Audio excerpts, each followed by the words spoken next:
Assalamu alaikum. This is Talk to Farina Najam from Division of Arts and Social Sciences, University of Education, Lower Mall Campus, Lahore. The course title is Portrait Painting and the course code is 53124. Today our topic is about abstract painting. First of all, let's differentiate between two types of paintings, representational and abstract. We call a painting representational if it portrays specific, recognizable, physical objects. In some cases, the representational paintings look true to life, almost like a photograph.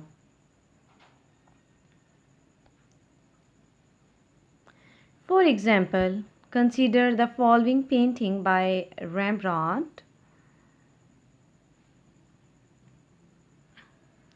When you look at this painting, it is easy to recognize what you are looking at.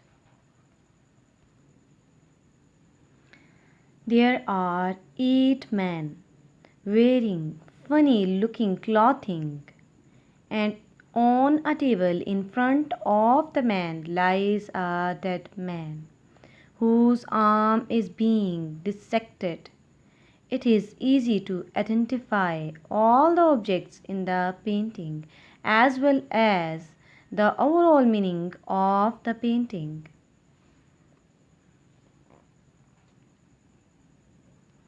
Abstract paintings are different. They have designs, shapes, or colors that do not look like specific physical objects. As such, abstract paintings are a lot harder to understand than representational paintings. Indeed, when you look at an abstract painting, you often have no idea what it is you are actually seeing. Let's see if you can make sense out of this. In general, there are two types of abstract painting. The first type of abstract painting portrays objects that have been abstracted, taken from nature. Although what you see may not look realistic, it is close enough that you can at least get an idea of what you are looking at. If you have ever seen any of the paintings of Monet,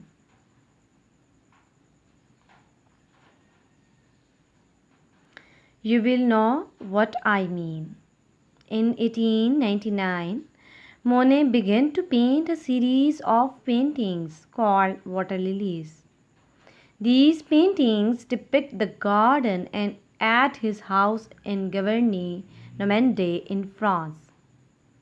Although the objects in the paintings don't really look like lilies or water or clouds, they are close enough that you can get a feeling for what you are seeing.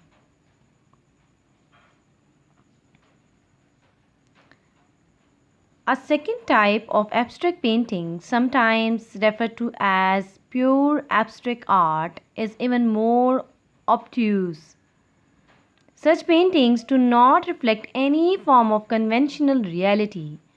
All you see are shapes, colors, lines, patterns, and so on. Here, for example, is a painting of Spanish painter Joan Miro. As you can see, nothing in this painting is recognizable. There are no people, fruit, or even water lilies. Although the qualities of a painting depend on the skill and desires of the artist, A great deal of what you see on the canvas reflects the environment in which the art was created. As an example, take a look at these two paintings.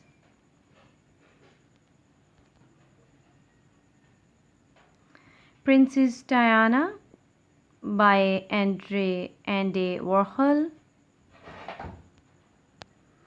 Mona Lisa by Leonardo da Vinci. If you study the lives of Da Vinci and Warhol, you will find that there were, as you might well imagine, significant personal differences between the two men. These differences, however, do not account for the vast dissimilarity in painting styles. When you compare these two paintings, what you are seeing more than anything else are cultural differences. When an artist creates, he is strongly influenced by the time in which he lives. No matter how innovative he might be as a person, he cannot completely escape the boundaries of his culture.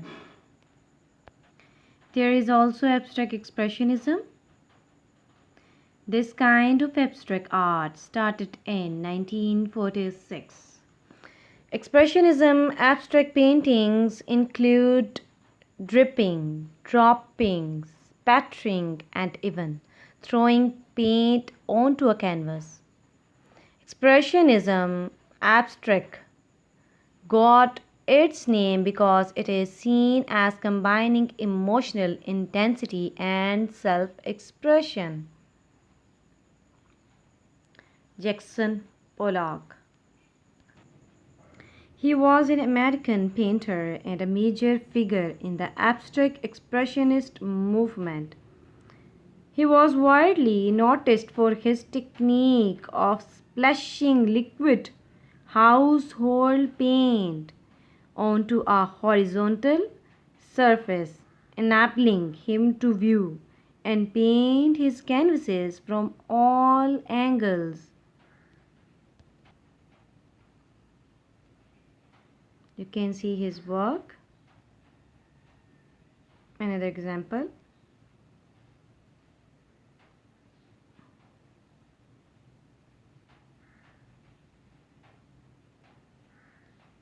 Next.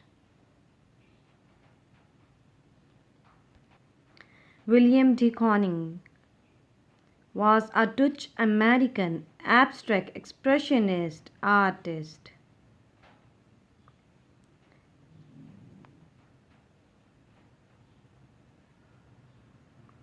He became known for his depiction of women, and women would dominate his paintings for decades.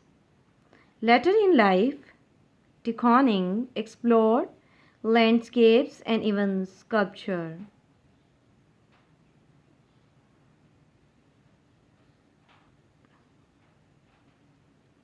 You can see his work.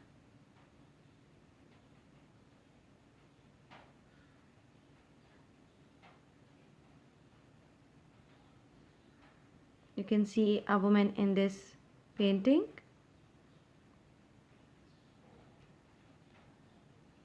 Another work, enamel and charcoal on canvas. Painting of woman by De Kooning.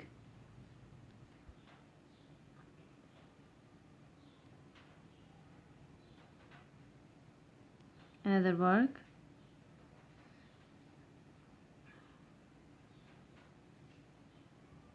Mark Rothko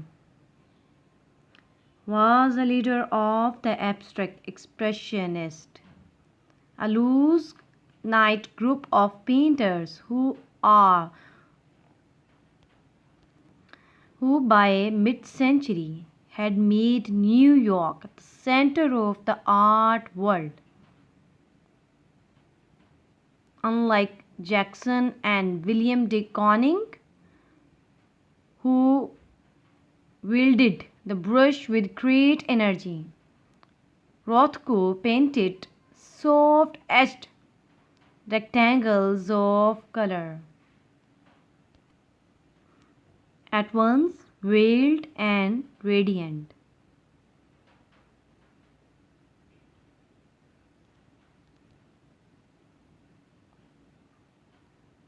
Work.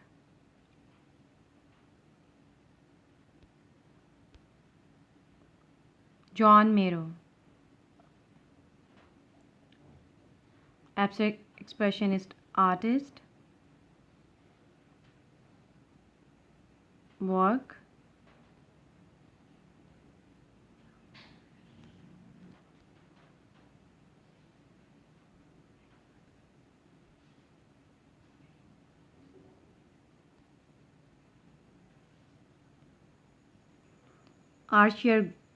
Arshel Gorky, another expressionist, abstract expressionist.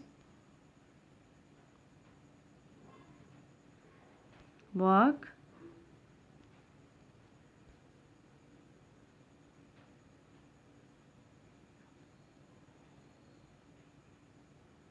You can see the abstraction.